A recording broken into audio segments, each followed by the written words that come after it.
இந்த காரு, பைக்லாம் வந்து ஒரு மிஷின் தான் அப்படின்னு சொன்னாலும் கூட, நம்ம சின்ன வயசுலேருந்து அதில தான் விளையாடியிருப்போம். அப்போ அந்த கார், பைக்லாம் வாங்கும்போது நமக்கு பயங்கரமான ஒரு எக்ஸைட்மென்ட் இருக்கும். அண்ட் நெறைய பேத்துக்கு இது ஒரு அச்சீவ்மென்ட்டா கூட இருக்கும்.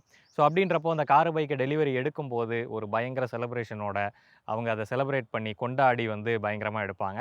பட் நம்ம அதுக்கெல்லாம் வந்து உடன்படல அப்படின்னாலும் கூட, இத டெலிவரி எடுக்கும்போது சந்தோஷமா ஃபேமிலியோட போய் டெலிவரி எடுக்கணும் இல்லையா? ஆனா நான் எடுத்தது வந்து பார்த்தீங்க அப்படின்னா, ஒரு சோகமான ஒரு நிலைமையில எனக்கு அப்போதைக்கு டிரான்ஸ்போர்ட்க்கு ஒரு வெஹிக்கிள் இருந்தா போதும் அப்படின்ற மாரி தான் போய் கார வந்து வாங்கிட்டு வந்தேன். என்ன கார் அப்படின்னு சொல்லி கேட்டீங்கன்னா, அத வந்து வீடியோவோட கடைசியில சொல்றேன் அப்படின்லாம் வந்து உங்கள காக்க வைக்க மாட்டேன். உனக்கு தெரிஞ்ச புள்ள வாங்க. அது அந்த அளவு வந்து ஒர்த்தும் கிடையாது. உங்கள கடைசி வரைக்கும் காக்க வைக்கிறதுக்கு. ஸோ எக்ஸ்டர தான் வந்து வாங்கியிருக்கேன். பட் இது ஒரு மோசமான கார்லாம் சொல்ல முடியாது. இது ஒரு நல்ல டீசென்ட்டான கார் தான். பட் நான் செலக்ட் பண்ணது வேற, எடுத்தது வேற. அப்படி என்ன கார செலக்ட் பண்ணேன்? ஏன் இத எடுத்தேன்? அதுக்கு இடையில உள்ள பஞ்சாயத்துகள், பலவிதமான போராட்டங்கள், அது எல்லாத்தையும் தான் நம்ம இந்த வீடியோல பார்க்க போறோம். அண்ட் கடைசியில சோகமா போய் எடுத்தேன்னு சொன்னேன் இல்லையா? அதுவும் எதனாலன்னு பின்னாடியே சொல்றேன்.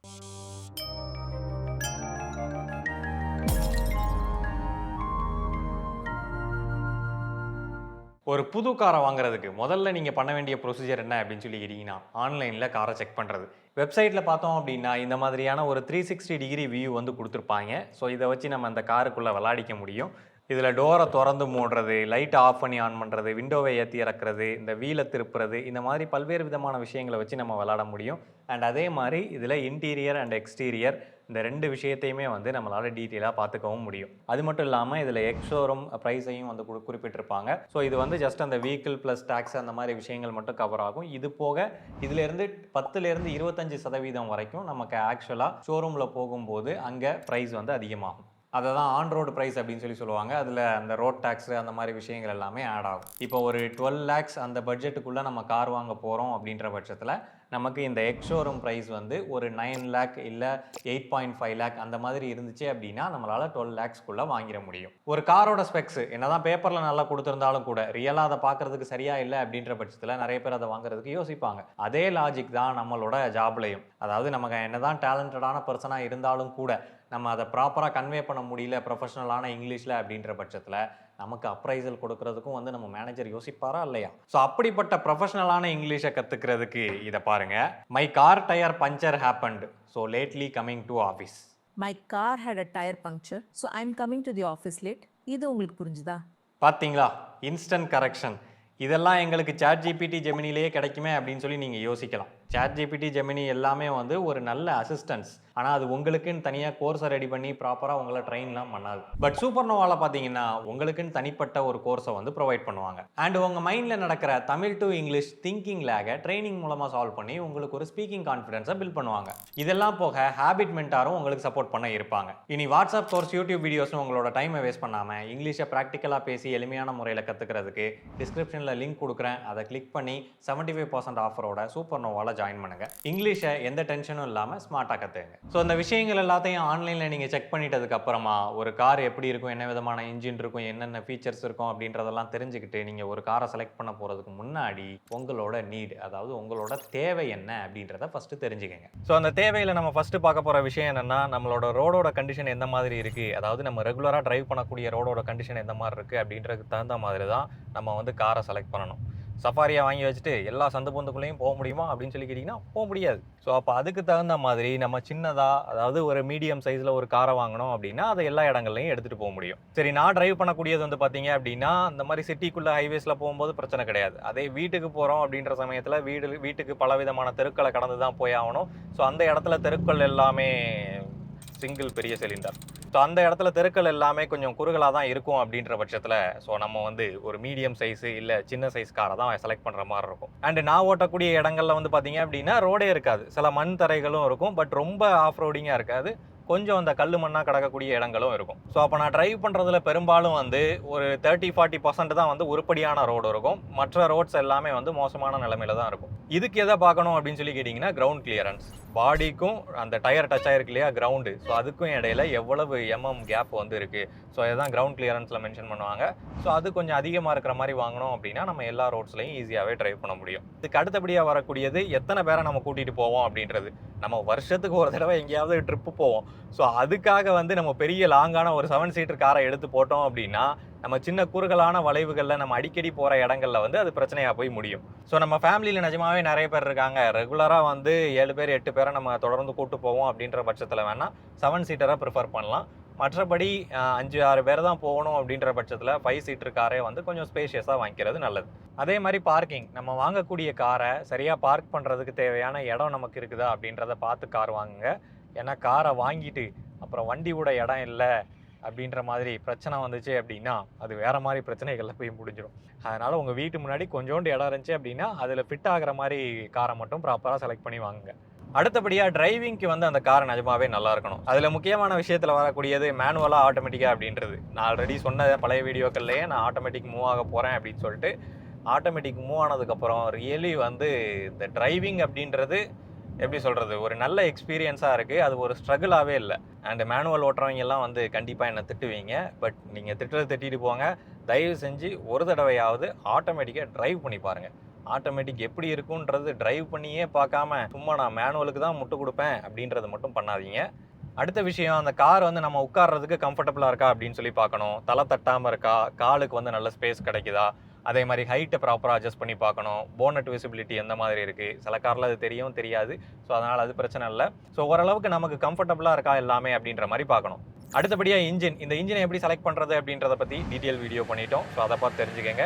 எனக்கு தேவையான இன்ஜின் எது அப்படின்னு சொல்லி கேட்டிங்கன்னா, பெட்ரோலில் நேச்சுரலி ஆஸ்பிரேட்டட் டர்போ வேண்டாம், எனக்கு நல்ல ரிஃபைண்டான ஒரு இன்ஜின் வேணும். ஏன்னா என்னோட யூசபிலிட்டி வந்து பெரும்பாலும் சிட்டிக்குள்ளே தான் அப்படின்றதுனால ஸோ எனக்கு அந்த மாதிரி ஒரு இன்ஜின் வந்து போதுமானது. சிலிண்டரை பொறுத்த வரைக்கும் நிறைய கார்களில் 3 சிலிண்டர் தான் வருது. ஸோ அது இருந்தாலும் ஓகே. பட் 4 சிலிண்டர் இருந்தது அப்படின்னா அந்த ரிஃபைன்மெண்ட் வந்து இன்னும் கொஞ்சம் பெட்டராக இருக்கும். இப்போ தான் நம்ம முக்கியமான கட்டத்துக்கு வந்திருக்கோம், அதாவது பஞ்சாயத்து பகுதி. இந்த பஞ்சாயத்து பகுதியில் நம்ம எதை பார்க்க போகிறோம் அப்படின்னா, நம்ம ஒரு காரை வாங்குறதுக்காக பிளான் பண்ணுவோம். ஆனால் நம்மளை விட வேற மாதிரி கடவுள்னு நான் சொல்லுவேன்னு நினைப்பீங்க. ஆனால் கடவுள் கிடையாது. இந்த ஷோரூம்காரங்க வேற ஒன்று பிளான் பண்ணுவாங்க. ஸோ அந்த பிளானுக்கு தகுந்தாப்புல தான் நம்ம போகிற மாதிரி இருக்கும். ஸோ நான் வந்து கஷ்டப்பட்டு ஆன்லைனில் ரிசர்ச்லாம் பண்ணி மண்டையை போட்டு குழப்பி உள்ளுக்குள்ளே விட்டு அதுக்கப்புறமா தேர்ந்தெடுத்து எனக்கு பிடிச்ச மாதிரியான ஒரு காரை நான் செலக்ட் பண்ணேன். அதுதான் இந்த டாடா நெக்ஸான் அப்படின்றது. அதுலேயும் இந்த டார்க் எடிஷன் பார்க்குறதுக்கு பயங்கரமாக இருந்தது. நல்ல ஒரு பிளாக்கியான லுக்கு எனக்கு ரொம்பவே பிடிச்சிருந்தது. இது இங்கே பார்க்குறதுக்கே நல்லா இருக்கே, அப்போ ஓட்டினா எவ்வளோ சூப்பராக இருக்கும் அப்படின்னு சொல்லிட்டு நானும் ஷோரூமுக்கு கிளம்பி போனேன். போய் அவங்கள்ட்ட ஒரே ஒரு விஷயந்தான் கேட்டேன், நெக்ஸான் டெஸ்ட் ட்ரைவ் வேணும் அப்படின்னு சொல்லி கேட்டேன். ஆட்டோமேட்டிக் வேணும்னு கூட கேட்கலாங்க, மேனுவல் தான் கேட்டேன். ஆட்டோமேட்டிக் இருந்தால் கொடுங்க, இல்லை நீங்களாக பார்த்து ஏதாவது ஒரு எடிஷன் வந்து கொடுங்க அப்படின்ற மாதிரி தாங்க கேட்டேன். அதுவே இல்லைன்ட்டாங்க. சரி டெஸ்ட் ட்ரைவுக்கு தான் தரமாட்டேன்னு நீங்கள், நான் ஷோரூம்குள்ளேயாவது வந்து காரை பார்த்துக்கிறேன் அப்படின்னா டிக்கியை ஓப்பன் பண்ண முடியாதுன்ட்டாங்க. கேட்டால் பேட்டரி ட்ரெயின் ஆயிரும்னு பேட்டரியை கழட்டி வச்சுருக்காங்களாம். ஏன்டா லட்சக்கணக்கான கார்ஸ் விற்கிறீங்க, ஒரு பேட்டரி போட்டு ஒரு காரை டெமோ கூட காட்டுறதுக்கு உங்கள் ஷோரூமில் ஒரு கார் இல்லையா? அண்ட் இந்த பேட்டரி போடாதது சேஃப்டிக்காக அப்படின்ற மாதிரியும் உருட்டுவாங்க. சரி அப்படின்னா சேஃப்டிக்குனா எல்லா கார்லையும் ரிமூவ் பண்ணி வச்சுருக்கோம்ல, அதெல்லாம் கிடையாது. சஃபாரி காரில் வந்து பேட்டரி இருக்கும், அதில் வந்து நம்ம ஆன் பண்ணி பூட்டெல்லாம் ஓப்பன் பண்ணி பார்க்கலாம். ஆனால் ஒன்லி பட்ஜெட் கார்ஸில் மட்டும் பேட்டரி இருக்காது. சரி டெஸ்ட் ட்ரைவாவது ட்ரை பண்ணி பார்க்கலாம் அப்படின்னு சொல்லி அவங்கள்ட்ட டெஸ்ட் ட்ரைவுக்கு நான் நம்பர்லாம் கொடுத்துட்டு வந்தேன். கால் பண்ணி என்ன கேட்குறாங்க அப்படின்னா, சார் நீங்கள் டெஸ்ட் ட்ரைவுக்கு நம்பர் கொடுத்தீங்க? ஆமாம் கொடுத்தேன், காரும் ரெடியாக இருக்குது, அப்படியா கொண்டு வாங்க அப்படின்னேன். என்ன காருன்னு கேட்டோம் அப்படின்னா, அல்ட்ரோஸ் கார் ரெடியாக இருக்குது சார், இப்போவே கொண்டு வரேன் அப்படின்றாங்க. நான் எப்போயா அல்ட்ரோஸ் கார் கேட்டேன்? நான் கேட்டது நெக்ஸான் காரு கேட்டேன்யா. நெக்ஸான் காரை கொண்டு வாங்கயா அப்படின்னா, நெக்ஸான் கார் அவைலபிள் இல்லை சார் அப்படின்னு சொல்லி கட் பண்ணி வச்சுட்டாங்க.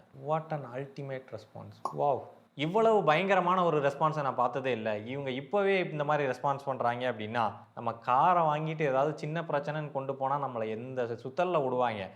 அதனால் என்ன பண்ணேன் அப்படின்னா, அப்படியே டாட்டாலேருந்து நகர்ந்து போய் பக்கத்தில் ஹுண்டாய் ஷோரூம் இருந்தது, அங்கே போயிட்டேன். அங்கே நல்ல வரவேற்பும் இருந்தது, கவனிக்கவும் செஞ்சாங்க. ஆனால் அங்கேயும் ஒரு சில கார்களில் பேட்டரி இல்லை. ஆனால் பேட்டரி இல்லாத கார்களுக்கு வெளியில் பேட்டரி போட்டு அந்த கார்களை வந்து வச்சுருந்தாங்க. ஸோ அதில் லேட்டஸ்ட்டாக வந்த வென்யூ ஃபேஸ் லிஃப்ட் வந்து எனக்கு கொஞ்சம் இன்ட்ரெஸ்ட்டாக இருந்தது. பட் அதில் வந்து ரேட்டு வந்து கொஞ்சம் அதிகமாக சொல்லியிருந்தாங்க. அதனால் அதை நான் சரி நல்ல கார் தான், அதை வந்து ஹோல்டில் வச்சுருந்தேன். ஹோல்டில் வச்சுட்டே வந்து மஹேந்திரா 3XO இருக்கு இல்லையா, அதை டெஸ்ட் ட்ரைவுக்கு கேட்டிருந்தேன். 3XOவில் எனக்கு ரொம்ப பிடிச்ச விஷயம் என்னன்னு சொல்லி கேட்டிங்கன்னா, இன்ஜின், அருமையான இன்ஜின். அதில் எனக்கு ஒரே ஒரு பிரச்சனை என்ன இருந்துச்சு அப்படின்னா, நம்ம காரில் உட்காந்துருக்கும் போது கழுத்து மட்டும்தான் விண்டோவுக்கு நேராக இருக்கும். வெளியில் நிற்கிற பைக்கில் யாராவது ஒருத்தர் பார்க்கும்போது ஏதோ நம்ம குழிக்குள்ளே உட்காந்துருக்க மாதிரி ஒரு ஃபீலை வந்து கொடுக்கும். பட் அது எனக்கு பிரச்சனை கிடையாது. சரி எல்லாமே ஓகே. ஆன் ரோட் ப்ரைஸ் கேட்கும்போது வந்து பார்த்தீங்க அப்படின்னா 16.5 lakhs கிட்ட சொன்னாங்க.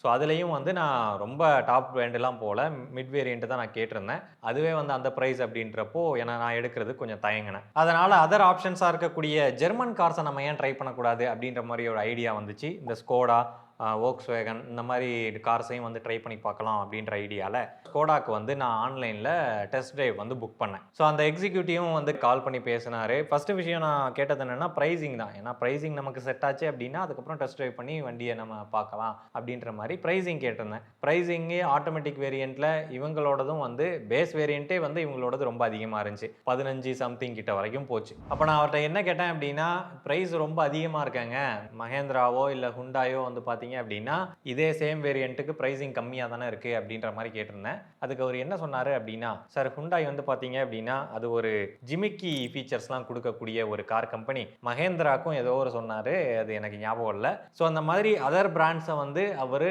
மட்டம் தட்டி பேசினார். நான் அவர்கிட்டயே வந்து தெளிவாக சொல்லிட்டேன், நீங்கள் இந்த மாதிரி மார்க்கெட்டிங் பண்ணுறது சரியில்லை, நீங்கள் அந்த கார்ஸை மட்டும் தப்பாக பேசலை, அந்த காரை வச்சிருக்கக்கூடிய கஸ்டமர்ஸையும் சேர்த்து நீங்கள் தப்பாக பேசுகிற மாதிரி இருக்குது, அதனால் அப்படி பேசாதீங்க அப்படின்னு சொல்லிட்டு நான் காலை கட் பண்ணிட்டேன். பேசிக்காக நமக்கு கௌரவம் தானே பெருசு, கண்டிப்பாக. ஆனால் BMW கொஞ்சம் யோசிச்சுட்டு இருக்கேன், பின்னாடி பிளான் பண்ணலாமான்னு பார்ப்போம். கூச்சமே இல்லை.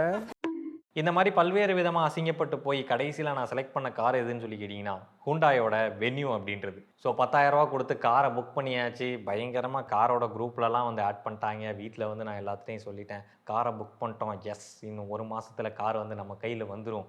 ரொம்ப ஆர்வத்தோடு இருந்தேன். ஆனால் பார்த்தீங்க அப்படின்னா ஒரு 10 நாளுக்குள்ளேயே வந்து ஒரு ஃபினான்ஷியல் சுச்சுவேஷன் ஆயிடுச்சு. இப்போதைக்கு அந்த கார் வாங்க வேண்டாம் அப்படின்னு சொல்லி அந்த புக்கிங்கை கேன்சல் பண்ணிட்டேன். ஸோ அந்த சமயத்தில் ஹுண்டாய் ஷோரூமோட எக்ஸிக்யூட்டிவ் வந்து கால் பண்ணியிருந்தாரு.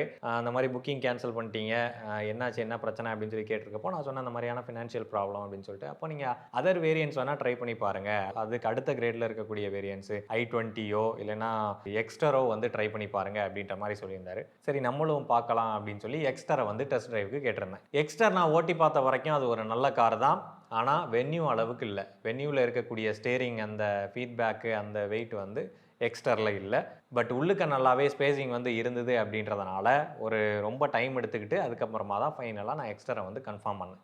அண்ட் இந்த டைமில் இந்த டிசம்பர் ஆஃபர் ஏதோ போகிறதா சொன்னாங்க. இந்த டிசம்பர் ஆஃபர் அப்படின்றது ஒன்றும் கிடையாது, அந்த வருஷத்தில் உள்ள கார், அதாவது 2025 உள்ள காரு, அதை நான் 26 நான் ரிஜிஸ்ட்ரேஷன் பண்ணி எடுக்கும்போது நான் அதை திரும்ப சேல் பண்ணுறேன் அப்படின்ற பட்சத்தில் கொஞ்சம் அந்த ப்ரைஸிங் வந்து டவுன் ஆகும். ஸோ அந்த டவுன் ஆகக்கூடிய ப்ரைஸிங்கை வந்து இவங்க இதில் டிஸ்கவுண்ட்டாக நமக்கு கொடுத்து அந்த காரை வந்து சேல் பண்ணுறாங்க. ஸோ அந்த டிசம்பர் ஆஃபரில் நிறைய ஆஃபர்ஸ்லாம் போட்டு ஃபைனலாக நமக்கு கோட் பண்ண ப்ரைஸ் வந்து பார்த்தீங்க அப்படின்னா 9.2 lakhs. So cash offer, add offer, instant ஆஃபர்னு சொல்லி போட்டு ஒரு 85,000 ரூபா கிட்ட இதில் கம்மியாகிற மாதிரி போட்டிருக்காங்க. பட் அதுக்கப்புறமா நான் ஒரு கொட்டேஷன் வாங்கினேன், அதாவது இந்த ஜனவரியில். ஸோ அதில் வந்து 9,85,000 ரூபா கிட்ட போட்டிருக்காங்க. ஸோ அப்படின்றப்போ நமக்கு ஒரு 65,000 அட்லீஸ்ட் நம்ம சேவ் ஆகிருக்கு அப்படின்னு சொல்லி சொல்லலாம். ஸோ பழைய காருக்கு நமக்கு 4.7 போச்சு. அது போக இருக்கக்கூடிய அந்த 4 lakh சம்திங் கிட்ட தான் நான் வந்து பே பண்ணேன். ஸோ அது எனக்கு தெரிஞ்சு ஒரு ரீசனபிளான ப்ரைஸாக தான் இருந்தது. ஆனால் இதில் ஆக்சசரிஸில் மட்டும் கொஞ்சம் விளையாடிட்டாங்க. ஸோ இதில் இந்த ப்ரீமியம் குஷன் பில்லோ அதெல்லாம் வந்து போட்டிருக்கு, ப்ரீமியம் நெக் ரெஸ்ட்டு அதெல்லாம் வந்து போட்டிருக்காங்க, கார் கேர் கிட்டு. ஆனால் இது எதுவுமே கொடுக்கல. நமக்கு போட்டிருக்கிறது வந்து ஃபுல் மேட்டு போட்டிருக்காங்க, பாடி கவர் தந்துருக்காங்க, மட் ஃப்ளாப்பு, கார் டாக்குமெண்ட் ஆர்கனைசரா அதெல்லாம் கொடுக்கல, டோர் கார்டு, இந்த மாதிரி இருக்கிற ஒரு சில ஆக்சசரிஸை போட்டு கவர் பண்ணிட்டாங்க. பட் எனக்கு அனுப்பின லிஸ்ட்டில் வேறு மாதிரியான ஆக்சசரிஸ் வந்து போட்டிருக்கு. ஸோ என்னை பொறுத்த வரைக்கும் என்னோட பட்ஜெட்டுக்குள்ளே ஒரு நல்ல ஆஃபரில் இந்த காரை நான் வாங்கியிருக்கேன்னே சொல்லுவேன். So I am satisfied. இந்த காரை வாங்க போனீங்க அப்படின்னா இது ஒரு மைக்ரோ எஸ்யூவி அப்படின்னு சொல்லி சொல்லுவாங்க. ஆனால் நம்பிடாதீங்க, இது ஒரு மைக்ரோ எஸ்யூவிலாம் கிடையாது, இது ஒரு ஹேட்ச்பேக் தான். கிராண்ட் நியாஸ் ஐட்டன் இருக்கு இல்லையா, அதோட இன்டீரியர் தான் வந்து உள்ளுக்க இருக்கும். வெளியில் பார்த்தீங்க அப்படின்னா நமக்கு எஸ்யூவி மாதிரியான லுக் இருக்கும். மற்றபடி டெக்னிக்கலி பார்த்தோம் அப்படின்னா இது ஒரு எஸ்யூவியும் கிடையாது, இது ஒரு ஹேட்ச்பேக்கும் கிடையாது, ரெண்டும் கட்டான்னு சொல்லலாம். ஸோ இப்போ வந்து இந்த காரோட குவாலிட்டியை தான் நம்ம செக் பண்ணி பார்க்க போகிறோம். ஸோ ஒரு கையை வச்சு ஆடினாலே வந்து இந்த கார் வந்து பார்த்திங்கன்னா நல்லா ஆடுது. ஸோ அந்த லட்சணத்தில் தான் குவாலிட்டி இருக்குது அப்படின்னு நான் சொல்லுவேன், நீங்கள் எதிர்பார்ப்பீங்க. ஆக்சுவலாக நான் ஆட்டுறது வந்து அந்த சஸ்பென்ஷனில் தான் ஒரு ஏற்ற இறக்கத்தை கொடுக்குது. இதில் வந்து ஒரு சாஃப்ட் சஸ்பென்ஷன் வந்து கொடுத்துருக்காங்க அப்படின்றதுனால அதில் தான் அட்ஜஸ்ட்மெண்ட் ஆகுதே தவிர இந்த காரை நான் எதுவும் டேரெக்டாக மூவ் பண்ணல. இந்த காரோட வெயிட் வந்து அப்ராக்சிமேட்டாக ஒரு 1 டன் கிட்ட வரும். ஸோ அந்த 1 டன்னுக்கு உள்ளே என்னென்ன மாதிரியான ஸ்டீல் ஸ்ட்ரக்சர்ஸ் இருக்குமோ அதுதான் இருக்கும். சேஃப்டியை பொறுத்த வரைக்கும் 6 ஏர் பேக்ஸ் கொடுக்குறாங்க, இந்த ஸ்டெபிலிட்டி ப்ரோக்ராம் அந்த மாதிரி விஷயங்கள் எல்லாமே வந்துடுது. மற்றபடி இதோட ஸ்ட்ரக்சர் வந்து கிராண்ட் ஐட்டன் நியாஸ் இருக்கு இல்லையா, அதோட ஸ்ட்ரக்சர் தான். பேனல் வைஸ் பார்க்கும்போது எல்லா ஃபிட் அண்ட் ஃபினிஷும் வந்து நீட்டாகவே கொடுத்துருக்காங்க அண்ட் பேனல்ஸும் வந்து நல்ல குவாலிட்டியாகவே இருக்குது. இந்த காரோட இன்டீரியர் ஸ்பேஸ் வந்து பார்த்தீங்கன்னா கம்மி தான், கேபின் ஸ்பேஸ் கம்மி தான். அதாவது சப் 4 மீட்டர் கேட்டகரியில் வரும் இல்லையா, இந்த வென்யூ 3XO அந்த மாதிரி மாடல்ஸை கம்பேர் பண்ணும்போது உள்ள ஸ்பேஸ் கம்மி தான். பட் அந்த சின்ன ஹேட்ச்பேக் செக்மெண்ட் இருக்கு இல்லையா, கிராண்ட் ஐட்டன் நியாஸோ, ஸ்விஃப்ட்டோ இல்லை வேகனாரோ அதோடலாம் கம்பேர் பண்ணும்போது கொஞ்சம் அதிகம். இருக்கிற ஸ்பேஸை வந்து நல்லாவே யூட்டிலைஸ் பண்ணியிருக்காங்க. இதில் தாராளமாக 5 பேர் வந்து போக முடியும். என்ன பின்னாடி 3 பேர் உட்காரும்போது மட்டும் கொஞ்சம் இடைஞ்சலாக இருக்கும். அப்புறமா இதில் இந்த இடத்துல ஆம்ரெஸ்ட் வந்து வராது, அவங்களே கொடுத்துருந்துருக்கலாம் பட் கொடுக்கல. ஸோ அதனால் இது மட்டும் அடிஷ்னலாக வாங்கி இதில் மாட்டிக்கிட்டேன். அடுத்தபடியாக இதோட இன்ஜின். ஸோ இன்ஜின் பார்த்தோம் அப்படின்னா இதில் 1.2 லிட்டர் கப்பா இன்ஜின் வந்து கொடுக்குறாங்க. 4 சிலிண்டர் இன்ஜின், நல்ல ரிஃபைன்டான இன்ஜின்னே சொல்லலாம். பட் அதே சமயத்தில் இதில் இன்ஜின் நாய்ஸ் மட்டும் கொஞ்சம் இருக்குது.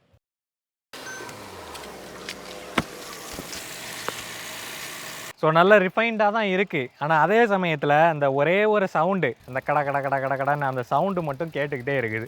இது வந்து உள்ளுக்க கேட்க மாட்டேங்குது. உள்ளுக்க நல்லாவே ஃபுல்லாக சீல் பண்ணியிருக்காங்க. வெளியிலேருந்து அந்த அளவு நாய்ஸ் எதுவும் கேட்கல. ஆனால் முன்னாடி ஹோண்டா இன்ஜினை கம்பேர் பண்ணும்போது இது வந்து அந்த சின்ன நாய்ஸ் கொடுக்க தான் செய்யுது. அடுத்தபடியாக இதோட பூட் ஸ்பேஸை வந்து பார்த்துடலாம். ஸோ ஓரளவுக்கு டீசெண்டான பூட் ஸ்பேஸ் தான். 390 லிட்டர் அப்படின்னு சொல்லி சொல்கிறாங்க. ஆனால் அந்த 390 லிட்டர் வந்து ஹைட் அண்டு ஓவராலாக என்டையராக பார்க்கும்போது அவ்வளோ இருக்குன்னு சொல்கிறாங்க. பட் நம்ம ஒரு 2 பெட்டியை தான் வந்து வைக்க முடியும். பட் ஓகே தான், ஒரு 4 பேர் ட்ராவல் பண்ணுறதுக்கு தேவையான லக்கேஜஸ் எல்லாத்தையும் இதில் ஃபிட் பண்ணிக்கலாம். இந்த காரில் சில ப்ராக்டிக்கலான பிரச்சனைகள் இருக்குது. ஃபஸ்ட்டு விஷயம் வந்து இதோட ஸ்டீரிங். ஆக்சுவலாக வென்யூவோட ஸ்டீரிங் வந்து பார்த்தீங்க அப்படின்னா ரொம்ப சூப்பராக இருக்கும். நல்ல ப்ராப்பரான வெயிட்டு கொடுக்கும், அதுவாகவே ப்ராப்பராக ஆட்டோ சென்டர் ஆகும் அண்ட் நல்ல ஒரு ஹேண்ட்லிங் எக்ஸ்பீரியன்ஸ் வந்து இருக்கும். அண்ட் ஹோண்டாவோட நம்ம முன்னாடி யூஸ் பண்ண ஹோண்டாவோட ஸ்டீரிங்கும் வந்து பார்த்தீங்கன்னா நல்ல ஒரு ரெஸ்பான்சிவாக இருக்கும். ஆனால் இந்த ஸ்டீரிங் வந்து பார்த்தீங்கன்னா ரொம்ப லேகாக இருக்குது, ஷார்ப்பாக இல்லை. நம்ம யூட்டர்ன்லாம் எடுக்கும்போது ரீசென்டர் ஆகிறது கொஞ்சம் டைம் ஆகுது. ஸோ இப்போ யூட்டர்ன் எடுக்கிறோம்.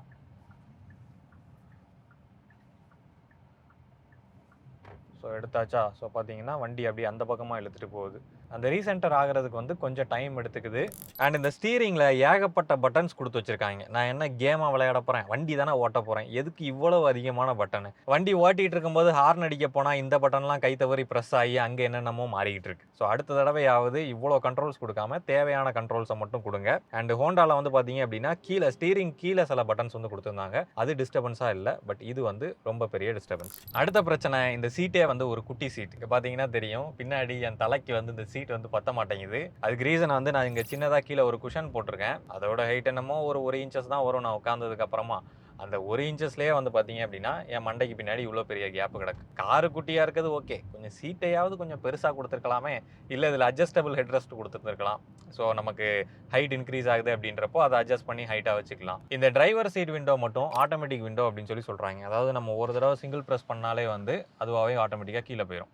சரி, கீழே போகிறதுக்கு ஓகே, மேலே போகிறதுக்கு ஒரு தடவை ப்ரெஸ் பண்ணால் மேலே வராது. இப்போ ஆக்சுவலி இது வந்து ஆட்டோமேட்டிக் கிடையாது, செமி ஆட்டோமேட்டிக். ஏன்னா ஆட்டோமேட்டிக் அப்படின்னா மேலே போகும்போதும் 1 கிளிக்கில் வரணும், கீழே போகும்போதும் 1 கிளிக்கில் வரணும். ஸோ இதை ஆட்டோமேட்டிக்னு போட்டு என்னை ஏமாற்றிட்டாங்க. அண்ட் இந்த காரோட இன்ஜினை பற்றி ஒரு விஷயம் சொல்லியே ஆகணும். இது 4 சிலிண்டர் தான், 1.2 லிட்டர்ஸ் தான். என்னதான் 4 சிலிண்டராக இருந்தாலும் கூட இதோட பவர் வந்து ஒரு 3 சிலிண்டர் டர்போ பெட்ரோல் அளவுக்கு இருக்கா? அந்த சடன் பவர் புஷ் கிடைக்குதா அப்படின்னு சொல்லி கேட்டிங்கன்னா கிடையாது. ஒரு லீனியரான ஒரு பவர் டெலிவரி தான் இதில் இருக்குது. அதை நான் முன்னாடியே சொல்லியிருந்த மாதிரி நார்மல் டிரைவிங்க்கு இது வந்து போதுமானது தான். ரொம்ப நம்ம அக்ரெசிவாக ஓட்டணும் அப்படின்ற பட்சத்தில் தான் நமக்கு இதை விட டர்போ பெட்ரோலோ இல்லை டீசலோ வந்து நமக்கு தேவைப்படும். இந்த காரோட அட்வான்டேஜஸ் சிலது வந்து பார்த்துடலாம். ஃபஸ்ட்டு வந்து இதோட மைலேஜ் வந்து பார்த்தீங்க அப்படின்னா ஹைவேல இப்போ நான் ஓட்டிகிட்டு இருக்கும்போது எனக்கு 16.9 கிலோமீட்டர் பெர் லிட்டர் வந்து கிடைக்குது. 19 கிலோமீட்டர் இது வரைக்கும் ட்ரைவ் பண்ணியிருக்கேன். ஸோ என்னை பொறுத்த வரைக்கும் இது நல்ல மைலேஜ் தான். ஏன்னா முன்னாடி நான் வச்சுருந்த ஹோண்டா காரில் 8, 9 அப்போது வாய்ப்பு இல்லை, 8 அந்த அளவு தான் வந்து மைலேஜ் கிடைக்கும். இதில் வந்து 17, 18 வரைக்கும் ஹைவேல மைலேஜ் கிடைக்கும். அன்றைக்கி நான் டெஸ்ட் பண்ணும்போது மேக்ஸிமமாக 19.5 வரைக்கும் இதில் நான் மைலேஜ் எடுத்தேன். அண்ட் காரை செலக்ட் பண்ணும்போது நான் பார்த்த இன்னொரு முக்கியமான விஷயம் என்னென்னா, இந்த பின்னாடி உள்ளே வந்துட்டு வெளியில் போகிறதுக்கு வந்து கொஞ்சம் ஈஸியாக இருக்கணும். ஏன்னா அப்பா அம்மா வந்து ஈஸியாக உள்ளே வந்துட்டு வெளியில் போகணும் அப்படின்ற மாதிரி வந்து பார்த்துருந்தேன். ஸோ அந்த மாதிரி தான் பார்த்துட்டு காரை செலக்ட் பண்ணிவிட்டு புக் பண்ணிவிட்டு அண்டு அந்த பழைய ஹோண்டா காரை வந்து கொடுக்கல. அதை வந்து நான் டிசம்பர் கடைசி வரைக்கும் நான் வச்சுருந்தேன். நான் என்ன சொன்னேன்னா, இடையில எங்கேயாவது தேவைப்படலாம், அதனால் நான் வந்து டிசம்பர் கடைசியிலே கொடுக்குறேன். ஏன்னா ஜனவரியில் கொடுத்தோம் அப்படின்னா காரோட வேல்யூ மாறிடும் அப்படின்ற மாதிரி சொன்னாங்க. அதுக்கு முக்கியமான காரணம், அப்பா வந்து பார்த்திங்கன்னா கொஞ்சம் ஹார்ட் பேஷண்ட்டு. ஸோ அதனால் அவங்களுக்கு ஆஸ்பத்திரிக்கு கூட்டிகிட்டு போகிறதுக்கு வரதுக்கு தேவைப்படும் அப்படின்றதுனால நான் காரை கொடுக்கல. டிசம்பர் கடைசியிலே தான் கொடுத்துருந்தேன். நான் கொடுத்ததுக்கப்புறமும் அந்த கார் வந்து ரெடி ஆகலை. அது வந்து ஜனவரியில் நீங்கள் வந்து காரை எடுத்துக்கங்க அப்படின்ற மாதிரி சொன்னாங்க. சரி ஓகே ஜனவரியில் எடுத்துக்கலாம் அப்படின்ற மாதிரி முடிவு பண்ணிட்டேன். பட் எப்போ என்கிட்ட கரெக்டாக அந்த டைமில் கார் இல்லாமல் போச்சோ அப்போ தான் வந்து அப்பாவுக்கு எமர்ஜென்சி ஆயிடுச்சு. ஸோ எமர்ஜென்சி ஆனப்போ அவங்கள கூட்டிகிட்டு போகிறதுக்கு அந்த சமயத்தில் கார் இல்லை. ஸோ ரொம்ப கஷ்டப்பட்டு தான் ஆட்டோவில் தான் வச்சு கூப்பிட்டு போனோம். ஆம்புலன்ஸுக்கு கூப்பிட்ருந்தோம், ஆம்புலன்ஸும் வந்து வரலை. ஸோ ஆட்டோவில் தான் வச்சு கூப்பிட்டு போனோம். ஸோ ஹாஸ்பிட்டல் போய் ஐசியூவில் இருந்தாங்க. ஒரு 4 நாள் கழித்து வந்து அப்பா இறந்துட்டாங்க. இந்த காரை புக் பண்ணதுலேருந்து அவங்கள்ட்ட வந்து அந்த கேட்லாக் கொடுத்துருந்தேன் வென்யூ கார் புக் பண்ணப்போ. அப்போ வந்து அவங்க அடிக்கடி கேட்டிருந்தாங்க கார் எப்போப்போ வரும் அப்படின்ற மாதிரி அடிக்கடி. ஏன்னா அவங்களுக்கும் அந்த காரு அந்த மாதிரி விஷயங்கள்லாம் பிடிக்கும். ஆனால் அவங்க இது வரைக்கும் ஒரு மோட்டரைஸ்டு வெஹிக்கிள் எதுவுமே வந்து ட்ரைவ் பண்ணது கிடையாது. ஒரு சின்ன எக்ஸல் வண்டி கூட அவங்க ட்ரைவ் பண்ணது கிடையாது. வாழ்நாள் முழுவதும் சைக்கிள் தான் வந்து ஓட்டிகிட்டு இருந்தாங்க. ஸோ அவங்களுக்கு அந்த எக்ஸைட்மெண்ட்டை கொடுக்கணும். அந்த பழைய காரில் முன்னாடி உட்காந்துருக்கும் போது கூட பார்த்துட்டு இருப்பாங்க, நான் எப்படி கியரை சேஞ்ச் பண்ணுறேன், எப்படி வந்து ஆக்ஸலரேஷன் கொடுக்குறேன், அந்த மாதிரி விஷயங்கள்லாம் வந்து ரொம்ப ஆர்வத்தோடு பார்த்துட்டு இருப்பாங்க. ஸோ அவங்கள கூட்டிகிட்டு போகிறதுக்கும் கார் இல்லை, அண்டு வாங்கின காரையும் அவங்கள்ட்ட காட்ட முடியல. ஸோ அவங்க இறந்ததுக்கு அப்புறமா தான் இந்த காரை எடுக்கிற மாதிரி இருந்தது. அதுவும் எனக்கு எடுக்கிற மாதிரி இன்ட்ரெஸ்ட்லாம் இல்லை, தேவையாக இருந்துச்சு, அதனால் எடுக்கிற மாதிரி போய் எடுத்துகிட்டு வந்தேன். சும்மா அப்படியே போய் ஜஸ்ட் எடுத்துகிட்டு வந்துட்டேன். ஸோ இந்த கார் அப்படின்றது ஒரு ஒரு பணக்கார சொத்து அப்படின்றத தாண்டி இது வந்து ஒரு தேவையான விஷயம். தயவு செஞ்சு நீங்கள் உங்கள் வீட்டில் ஒரு சின்னதாவது ஒரு கார் வாங்கி வச்சுக்கங்க, உங்களுக்கு எப்போ முடியுமோ அப்போ. அது வந்து உங்களுக்கு அவசரத்துக்கு தேவைப்படலாம், இல்லைன்னா உங்கள் அக்கம் பக்கத்தில் கூட யாருக்காவது அவசரத்துக்கு தேவைப்படலாம். அண்ட் அதே மாதிரி யாரையும் வந்து டிஸ்கிரிமினேட் பண்ணாதீங்க. நீங்கள் பெரிய கார் வச்சுருக்கிறவங்க சின்ன கார் வச்சுருக்கிறவங்களையோ டிரைவிங்லேயும் சரி மற்றவங்களுக்கு காட்டணும் அப்படின்ற மாதிரி கார் வாங்காதீங்க. உங்களோட தேவைக்கு சரியான தேவையை தெரிஞ்சுக்கிட்டு நீங்கள் கார் வாங்குங்க. நம்ம போகும்போது என்னத்தை எடுத்துகிட்டு போக போகிறோம் சொல்லுங்கள். ஸோ இந்த காரு, இந்த ஆணவம் இதெல்லாம் வந்து நம்ம வாழக்கூடிய ஒரு 50-60 வருஷம் வருமா? அதுக்கப்புறம் ஒன்றும் கிடையாது. ஸோ அதனால் எல்லாருமே கார் வாங்குங்க, அவங்களோட தேவையை அறிஞ்சு வாங்குங்க. அந்த காரு எல்லாத்துக்கும் பயன்படுற மாதிரியும் வச்சுக்கோங்க. இவ்வளோதான் இந்த வீடியோ. உங்களுக்கு பிடிச்சிருக்கும் புரிஞ்சிருக்கும்னு நினைக்கிறேன். நன்றி.